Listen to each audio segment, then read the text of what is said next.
No one has the balls to stand up like I'm doing right now. Stop the crap already. We're all Americans. We're all equal. I don't see black. I don't see Asian. I don't see anything but American. Hey, everybody. Welcome to Bo Dietl's One Tough Podcast. Boy, we got a lot of good action from last week.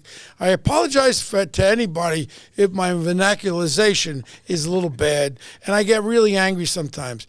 Today, I have one of my heroes with me today. A friend of mine from way back, from 1986, when I ran for the United States Congress in the 6th Congressional District in South Queens. And this man, I met then. I think he was the controller of Nassau County. Were you the controller? Right, and I was running for Attorney General that year. Okay, but this guy came into my life, and I don't say it lightly, he is truly one of my best friends, is more important. And he's like family to me, and his family is like my family. And then he went on, become a great congressman, and then become probably the greatest Homeland Security person that we had in this country. He was the chairman of the Homeland, what was it called? Homeland Security Committee, yeah. Okay, but he was the congressman that oversaw the whole thing. You know, in comparison with this little jerk-off Mayorkas there, because we didn't have Homeland Security then. We didn't have that position, that cabinet position. No, it actually was formed right about that time, and Tom Ridge was the first secretary. Right, Tom Ridge was a good Homeland Security director. And then this little punk come into play. I don't know. I don't think we have a great border. We have no problems at the border. You're a moron. And then on top of it, Peter, I'm going right into it. On top of it, what happened in North Carolina? Then 90 people are still missing. And then all of a sudden, this little moron comes in. We have no more money. We ran out of money. And that's a lie. We're going to take on topics, and I apologize already, Peter, because you're a class gentleman, and I'm going to apologize for the way I act. Well, I'm not that class. Okay, but you know what? And you're pretty good in the boxing ring, too. I've seen you hit the heavy bag. So let's just start. I have a couple of topics let's start with, and I'm going to really get animated because there's a lot of anger in me built up from what's going on. Let's start with what's going on with the Middle East and our foreign policy. You know, we all support Israel, and we support, you know, what's going on over there, and that they were the victims there. Just imagine being this little bitsy country surrounded, but everybody wants to kill you. And they're coming from the north. They're coming from the south. They're coming from all different ways in little Israel. And then Netanyahu tries to make a move and everything. We're telling him what to do. That's like somebody who's attacking your house with your beautiful grandchildren, your wife, and your daughter. Everybody's in there, and they're attacking. They says, well, excuse me, Peter, you can't stop them from coming into your house to rob and rape and murder your family. Bullcrap. These people attacked Israel, and you know what? They're responding. What's your feelings on this, Peter, as far as with our policy with the brain-dead Biden and now Kamala, whatever her name is? What's your feelings with this? Well, we have to stand with Israel. They are our closest ally in the Middle East, and I agree with you. It's insane to be telling them, okay, you've been attacked, you could have been wiped out. I've been to Israel a number of times. It's a small country. You can fly across in a helicopter in a matter of minutes, it seems like, and to tell them what weapons they can use, who they can attack, who they can't attack. Imagine if during World War II, they said, you really can't attack Japan because you're hurting civilians. You can't be attacking Germany because innocent people are going to get killed when you're bombing Berlin, when you're bombing Hamburg. Of course, that's unfortunately, war is war. And Israel did not start this war. They were attacked. They're fighting for survival. And if Biden was honest, he would let Netanyahu do what he wants to do. And also, they're doing our dirty work for us. Because if Israel was not there, we'd be going head-to-head with Iran. Who is our enemy? Our enemy is Iran. Absolutely. And if it ain't Israel, and I guarantee you, Peter, and I hope I'm wrong, but if they develop nuclear weapons, Israel will be a target, and where you think the other target? If they got two, where do you think they'd lob it? Israel and New York. Absolutely. And that's it. And you know what? People are living in a friggin' fog, and Netanyahu's doing what he's got to do. And now I'm really appalled. All of a sudden, excuse me, I'm not going to curse, shithead. Okay, President Biden says you can't bomb the nuclear facilities, you can't buy the oil. Now they're making all these hundreds of billions of dollars on oil with this policy. What's your real feelings about that, Pete? I'm incensed when I hear you this. should be. First of all, as far as bombing the nuclear facilities, my God, if they don't do it now, we're going to have to do it later, and then you have more of a risk of war because Iran will have the weapons. And if you think that Iran with this bull crap. If you think that they won't lob an atomic bomb on Israel and New York, then you're out of your mind. Now we go right into something. I had a great guest on my podcast. He was a lieutenant colonel, and he was over there in Afghanistan through the whole thing. And his name was, let me get his name correctly because I don't want to misrepresentate him. He was a lieutenant colonel that was a Green Beret that was over in Afghanistan when we had all the interpreters over there, when he had all the people that were giving us information on the attacks of our troops when we were in Afghanistan. Brainless Biden all of a sudden decides to clear out 1 minute, clear everybody out. Absolutely nuts. Not just leaving the stuff behind, but leaving all the computers with the names and identities of all these people that were helping us, and we left them behind over there. Information has come back from people we have over there now, and this is public information now, that bin Laden's son now is running a team of Al-Qaeda over there, is in Afghanistan training, and they're coming through our southern border, and they're here, Peter. It ain't going to be planes going into buildings, Peter. It's going to be attacks just like what happened in Russia, in the movie theater. Who were they? Al-Qaeda. Remember when they went in the movie theater? Killed 160? Yep, absolutely. So basically, we're dealing with this right now, and people are not realizing by the southern border being left non-protected. It's not just the illegal migrants, that the criminal elements, the gangs from Venezuela coming in. We're talking about terrorists right through. And now we have a government official that's saying that there's no problem there. Peter, as far as what the border goes, am I crazy, or we don't know what's in our country? They say 20 million. Gotchas, get you. We don't have any clue what's going on, right? No, this is a disaster from beginning to end. First of all, pulling out of Afghanistan, that was our way of monitoring what was going on with nuclear weapons in Pakistan. Yeah. That airport we abandoned is only an hour from China. And then you have, giving access to information to all our supporters over there was insane. But now, then with that, you open up the southern border. Think when you're trying to get on a plane and get over, you got to get your shoes taken off. But instead, you just walk across the border. And so we know that there's hundreds or maybe more of terrorists in this country at least. Also, already, Hezbollah has been here for years, including in New York. Ray Kelly was going after them 15, 16 years ago. And we had intelligence. Yeah, we had intelligence with the NYPD, with the federal government. We have no intelligence. What's going to happen? Is it going to be an attack? Everybody's going to go, which way did they go? And they're going to have their fingers up their ass, and we're going to be attacked in America. I think they've been holding off with the attack. You know why? Because of the election. Because they know if they set this off, Trump will be elected in a landslide. So they say, wait for a time. And when this idiot Kamala, if she gets elected, I guarantee it's going to happen. And now, did you hear the newest? When they put these illegal migrants on planes, you know what they show for the identification? A piece of paper that they got at the border with no verification of who the hell they are. So we got Julio Gonzalez from Venezuela. Then we got Akbar from Afghanistan. And they're in our country now. They're traveling. When you go on a plane, do you have to show ID, Peter? Absolutely. You know it. Absolutely. Oh, I'm angry. I got to show ID when I go on a plane. Now, all of a sudden, these illegals get on the boat. Hello, my name is Akbul. Hi, my name is Emmanuel. I'm from Venezuela. And they get on a plane. They don't have to show no identification. Something's wrong. Oh, you're a bigot. You can't say that without being called a bigot. I tell you, it's disgraceful. This country is turned upside down. It's insane. And when the next attack happens, people, how do you make all these mistakes? It's obvious what's going to be happening here. Absolutely. I mean, let's just go right into it. New York City, that you love and I love, Peter. It's upside down. Travel anywhere. If it's not somebody on a illegal moped bike, no license plate, no nothing. Now they're spitting at cops. They're smacking them. They're shooting at them. There is nothing. They had this little punk kid with this, he's from Venezuela. He had 10 robberies with weapons and everything. In the last year, 10 of them. The year ain't over yet. And they just let him out. I think he's 15 years old. But, Peter, here's a question I have for my listening audience. Just imagine. I have daughters. I have granddaughters. Peter has also. Just imagine if this little scumbag, 14-year-old, 15-year-old from Venezuela, this gang, Treso, Ugatsu, whatever the hell their name are. I don't even want to repeat their names. Just imagine, Peter, if he goes and he beats up someone you love, murders, rapes, and kills someone you love.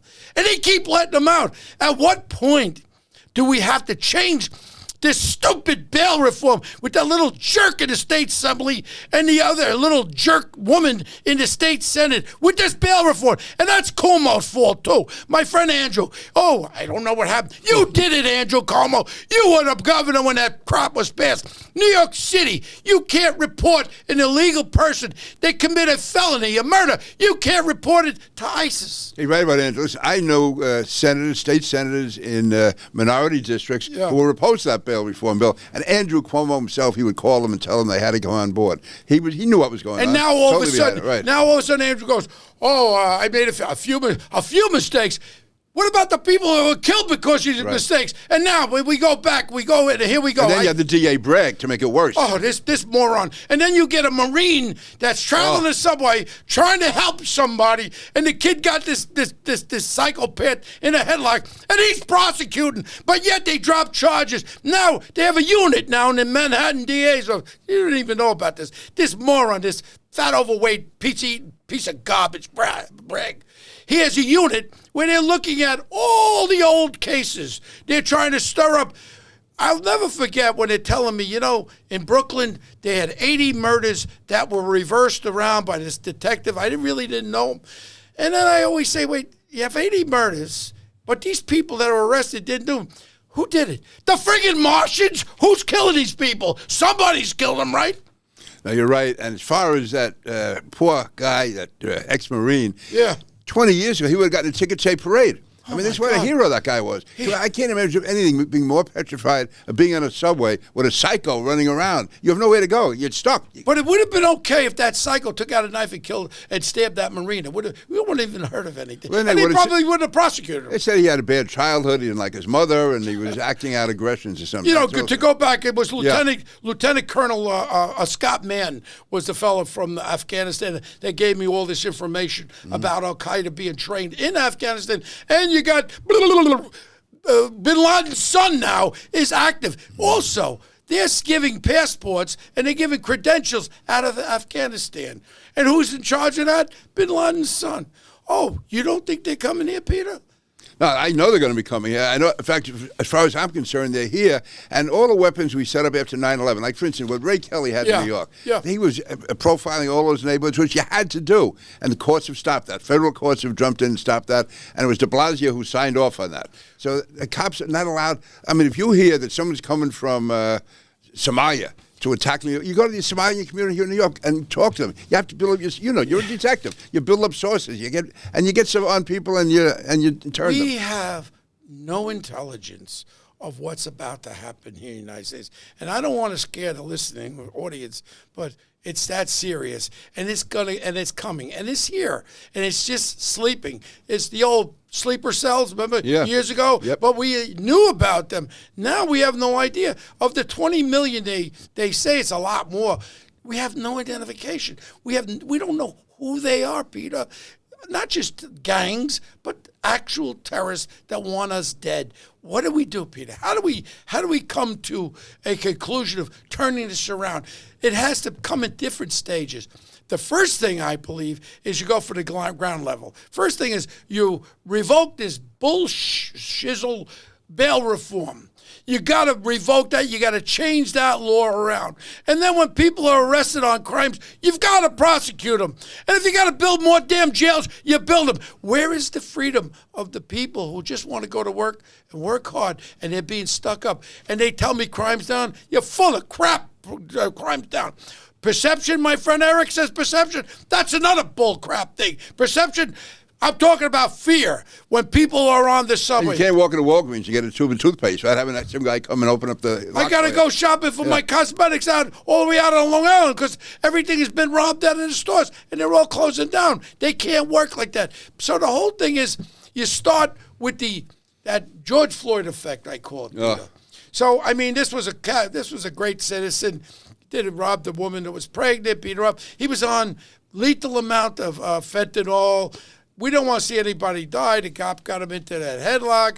All right, we don't see anybody die. But all of a sudden, this was the catalyst for the attacking of our police officers across this country. Absolute disgrace. And people like Andrew Cuomo said he's proud to stand with the rioters. Meanwhile, they throw Molotov cocktails at cops. A friend of mine, a cop, got his teeth knocked out with a brick, and then the bad guys try to turn the ambulance over. Oh, they got, I think it was in Colorado, Denver, they got like $10 million.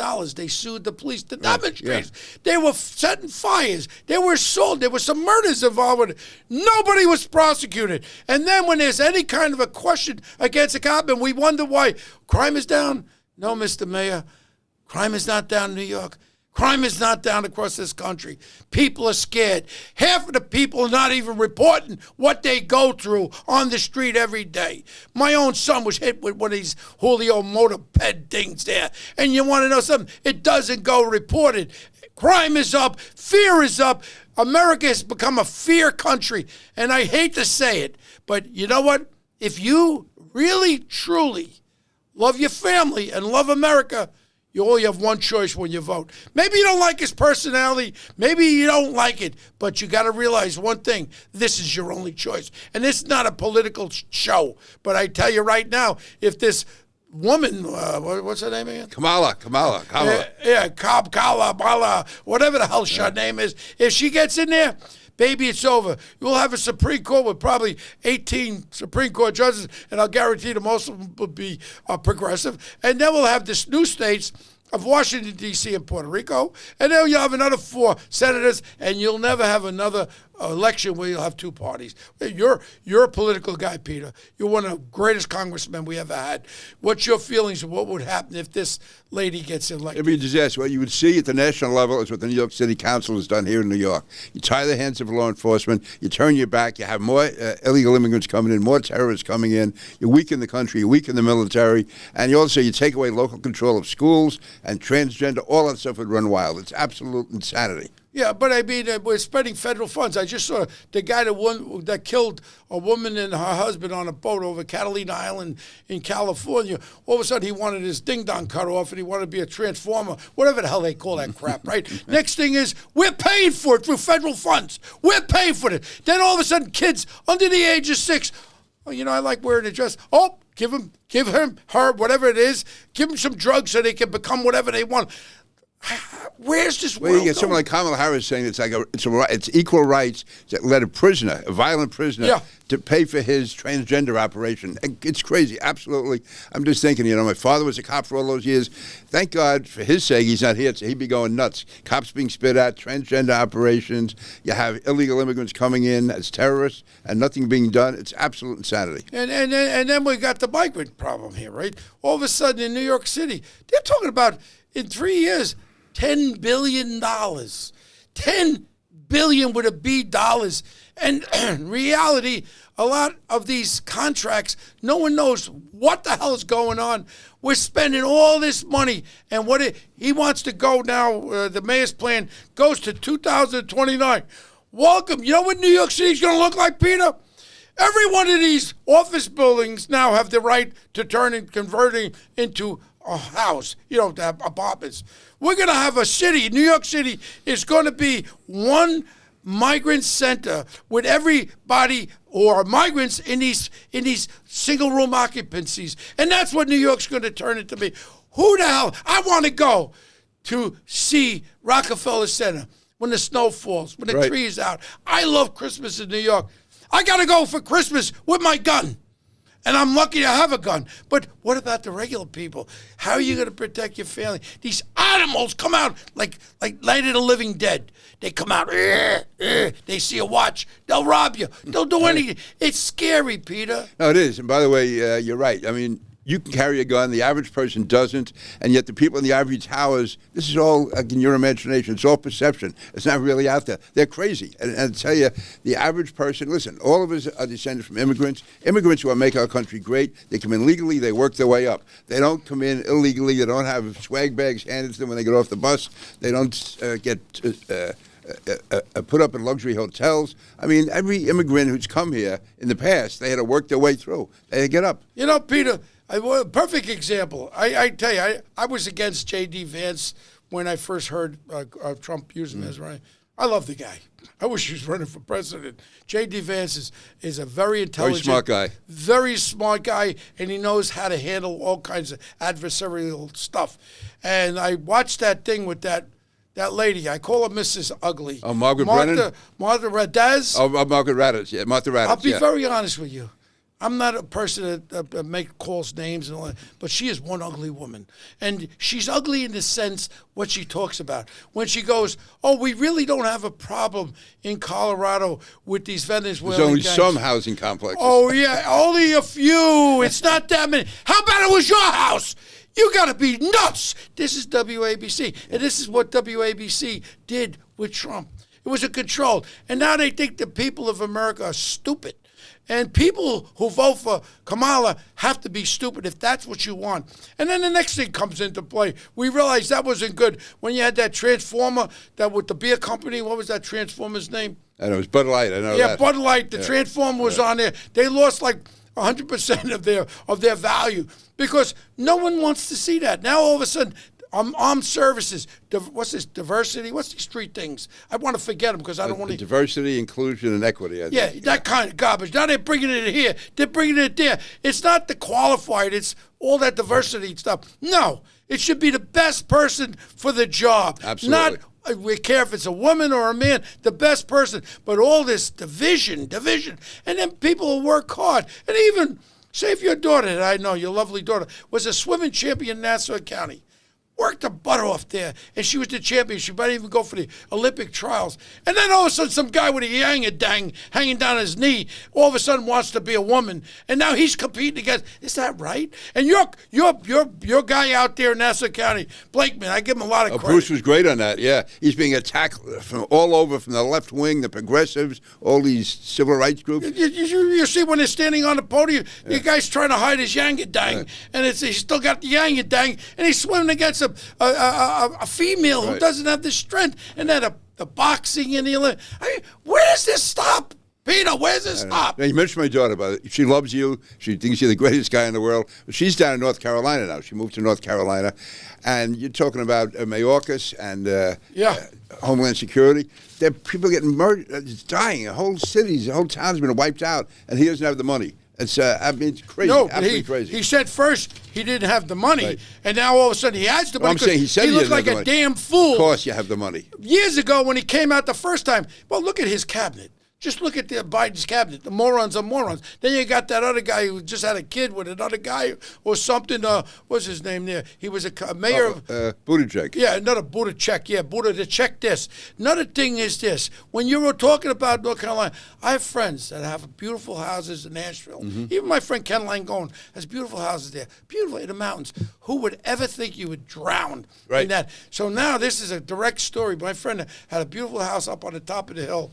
The river that goes by, one of the main rivers, maybe 2.5 feet. They never had trouble before. Never had problem. The river went up to 30-foot raises. They lost, personally they knew, 8 of their neighbors that had the homes on the river washed away. It's gone. 90 people are still missing. Why the hell didn't this little Mayorkas punk put an emergency, mobilize how many bases you got around there?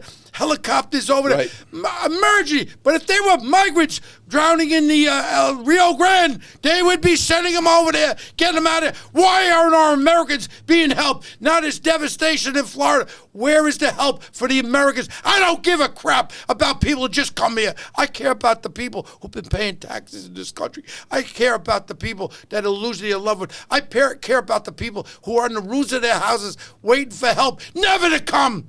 And then we just washed right over it. Mayorkas goes on there. And then he had to go. He went there for about 2 hours or something. And he flew back. He had to go to Nobu to get his sushi for him and his wife. Like he cares at all. All they're doing right now, Peter, is setting up for this Kamala.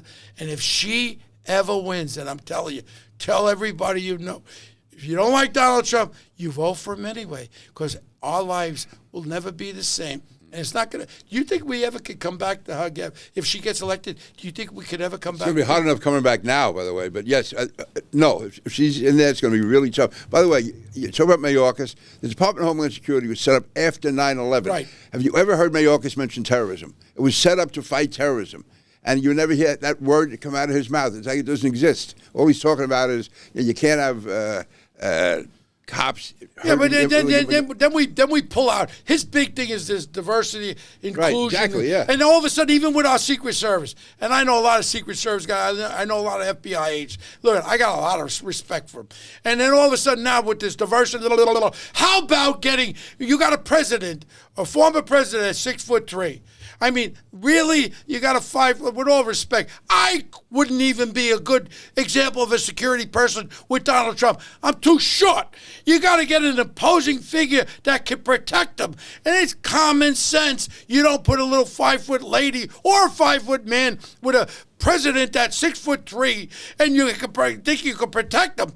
I mean, it comes to common sense. And look even in the security business that I'm in, I have people that say, Bo, and I know I'm going to sound like a racist, but I tell you what, I have people that says, Bo, I'd like a big black guy. I'm sorry. That's what they ask for, a big black guy. Okay. That sounds racist, but you don't want to know something? They want an imposing person rather than having even me, because I have to fight with everybody. I came on a force of 5'8". I'm probably 5 foot tall now, but I shrunk, I think, a little bit. But all of a sudden, even for myself, if I'm putting security people that want to be working well, I want big, intimidating-looking people. Yeah. And if you got a female that's 6 foot tall, big piece of beef, I'll throw her in there. But I certainly don't want somebody that 4'11" that's going to be security to be imposing. You're not going to be. It's common sense. And even with the police department, the best security person ever has to fight because people are scared of him. Yeah, well, right. And everybody, when I was on the force, I had my big Irish partner. You remind me of a big gray-haired fellow like you. And big, 6'2", Tommy Collin, one of the great detectives. And when I used to go after the gangs of East Harlem there, all the gangs, Savage Gold, Seven of Malls, I used to fist fight with their president, vice president. He would lock me in the doorway in the vestibule, and I wouldn't lock anybody. I'd throw punches. They'd throw punches back. And then we'd walk. He goes, "You're not going to lock me up?" I said, "No. We had a fight. It's over with." I didn't lose too many times, put it that way. And then all of a sudden, they wouldn't mess with Tommy. And then all of a sudden, he'll sit there. We'd go into some kind of a location. Next thing is, he would sit down, I'd go at it, and the guys would start fighting with me, and he would sit back. He used to carry the illegal 9mm. We couldn't have 9mm. But Tommy's not with us anymore. Tommy used to carry a 9mm, plus his little 38. And he used to sit there laughing as I would fist fight with these guys. And he used to tell everybody it's a fair fight with me, fighting all these guys. But the point is, you want to have an intimidating security professional. Sorry, it comes into play. Size and stature are part of it. You can't have a person that's going to have a control of a situation that's 4'11". I don't care how tough you are. You're going to be fought. They're going to go after you. It's whatever is needed, tall, short, whatever the size. You need a guy in charge who can use who he wants to use, not be told you got to use this one here, you got to use that one there. And you know what? And I've been looking at what's been going into the New York City Police Department. I'm not happy with it. I'm not happy with it. They're just putting bodies in there because nobody wants a job. Because they know one thing. They're looked at. If they do something wrong, they're going to lose their pension. They're going to lose maybe their house. They're going to lose everything. So it's not a very palatable job. And we're going to end this by talking. Now, when you applied, the line was a mile long that people wanted to retire. You had to be 5'8". I had to sleep on the friggin' floor. Yeah. My brother Alan, God rest his soul, he's down with us. He didn't make it because he was 5'7". And now, I would be the biggest cop in a squad room. And you don't want to know something? Now we have a new police commissioner coming in. She was the head of the sanitation. What qualifications? Let me just say one thing in defense. She was head of the lowest security Manhattan Initiative. She was assistant commissioner under Ray Kelly. Okay. And what about the $175 million of cell phones she ordered? The Microsoft ones. They were not compatible. If I did that, they would have fired me, Pete. There's a lot of good people out there. I just don't get it. Sanitation. Maybe she was brought in to clean out the garbage. There you go. You think so, Peter? No, listen, I'm not saying she's the best. I'm just saying she has some police experience anyway. But the whole thing with the department, Keyshawn Sewell was a great commissioner. Oh, I loved her. He was great. And before that, you people like Kelly and Bratton. Kelly and Bratton, my guy. And my guy Carrick. Bernie's a good guy, but he had his own. Yeah, but Carrick is like a Bo Dietl that all of a sudden became the commissioner. Right. And he did very good after 9/11.